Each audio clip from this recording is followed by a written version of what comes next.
With electric vehicle prices declining amid a glut of unsold inventory on dealers' lots, you should be able to find a bargain on a zero-emission car in 2024. That's because of supply and demand.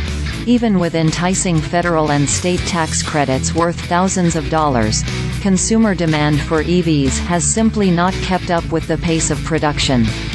To stoke demand, automakers have slashed prices while offering generous lease terms or cash rebates in recent months.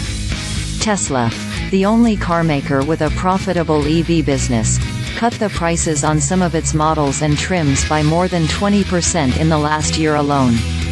It's a similar story with used EVs. The average price on a used EV was 33.7% cheaper in October 2023 when compared to October 2022, according to a recent study by iSeeCars. The trend is expected to continue, too, with more incentives, more discounting, in 2024, according to a Cox Automotive forecast.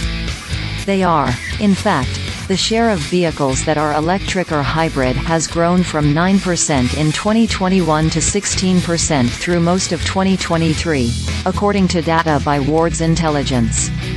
The problem for carmakers is that product availability has grown exponentially, while consumer acceptance has grown in a more linear fashion, according to a Cox Automotive analysis published in October.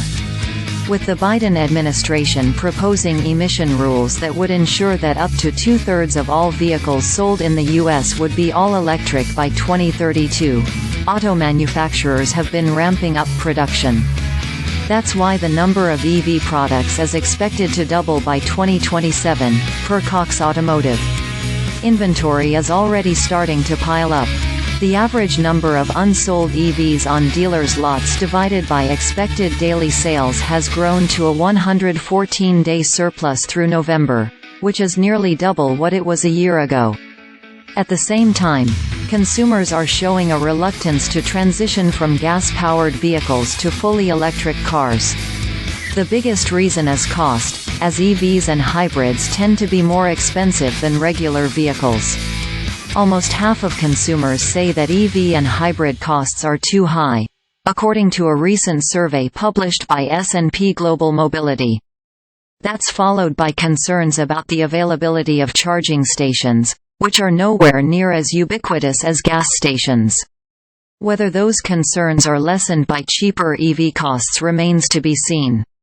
Starting January 1, car buyers will be able to claim a federal tax credit worth up to $7,500 off the sticker price of a qualifying EV or plug-in hybrid at the dealership, rather than having to wait months to claim the rebate in their tax returns.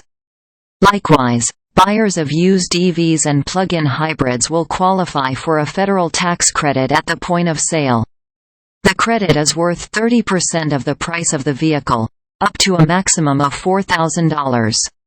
With the instant rebate, buyers won't have to potentially set aside an extra $7,500 before they go shopping for an EV. What's more, nearly half of the U.S.